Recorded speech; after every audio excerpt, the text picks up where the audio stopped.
নমস্কার সকলকে বন্ধুরা, যেখানে অলরেডি কেকেআর টিমের এই বছরের আইপিএল এর জন্য প্লেইং ইলেভেন কেমন হবে, শক্তিশালী প্লেইং ইলেভেন কেমন হবে, সেটা নিয়ে আমি দুটো ভিডিও বানিয়ে ফেলেছি। যদিও বন্ধুরা প্রথম ভিডিওটা যখন বানিয়েছিলাম সেটা অনেক আগে বানিয়েছিলাম এবং তারপরে অনেক চেঞ্জ হয়েছে কেকেআর টিমে। এবং কদিন আগে সানরাইজার্স হায়দ্রাবাদ টিমের বিরুদ্ধে কেকেআর টিম যে তাদের প্রথম ম্যাচটি খেলবে ইডেন গার্ডেন্সে, সেই ম্যাচটির জন্য কেকেআর টিমের প্লেইং ইলেভেন কেমন হতে পারে সেটা নিয়েও একটা ভিডিও আমি বানিয়েছিলাম। তবে বন্ধুরা এই কদিন কেকেআর টিমে, কেকেআর শিবিরে অনেকগুলো পরিবর্তন হয়েছে। যেমন বন্ধুরা জেসন রয় নিজের নাম তুলে নিয়েছে আইপিএল থেকে এবং তার পরিবর্তে কেকেআর টিমে ফিল সল্ট এসেছে। এছাড়াও গাট আকিরসানের জায়গায় দুষ্মান্তা চামিরা কেকেআর টিমে এসেছে এবং শ্রেয়াস আইয়ারকে নিয়েও একটি আপডেট বেরিয়ে আসছে। জানা যাচ্ছে যে তার পিঠের সমস্যা আবার দেখা দিয়েছে, তার যে পিঠের চোটটা ছিল সেটা আবার দেখা দিয়েছে। এবং এই সমস্ত কিছু বিবেচনা করেই আজকের এই ভিডিওতে আমি তোমাদের সাথে শেয়ার করব যে এই বছরে কেকেআর টিমের প্রথম থেকে পারফেক্ট প্লেইং ইলেভেন, শক্তিশালী প্লেইং ইলেভেন কেমন হতে পারে।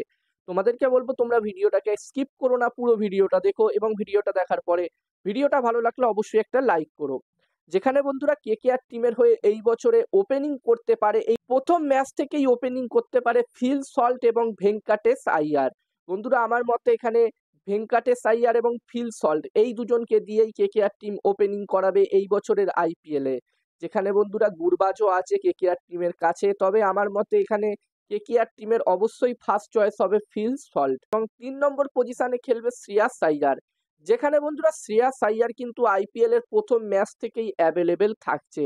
রঞ্জি ট্রফি চলাকালীন তার যে পিঠে ব্যথা দেখা দিয়েছিল সেটা কিন্তু খুব গুরুত্বপূর্ণ কিছু ছিল না, খুব গুরুতর কিছু ছিল না এবং প্রথম ম্যাচ থেকেই শ্রেয়াস আইয়ার অ্যাভেলেবেল থাকবে, প্রথম ম্যাচ থেকেই সে খেলবে। এবং 4 নম্বর পজিশনে খেলবে নীতিশ রানা এবং 5 নম্বরে খেলবে রিঙ্কু সিং এবং 6 নম্বরে খেলবে অ্যান্ডে রাসাল এবং 7 নম্বর পজিশনে খেলতে পারে রমনদীপ সিং। এখানে একটা প্রশ্ন থাকবে যে এখানে রমনদীপ সিংকে কেকেআর টিম খেলাবে নাকি মানিশ পান্ডেকে খেলাবে। যদি রমনদীপ সিংকে কেকেআর টিম খেলায় তাহলে তাকে 7 নম্বর পজিশনে ব্যাটিং করাতে পারবে।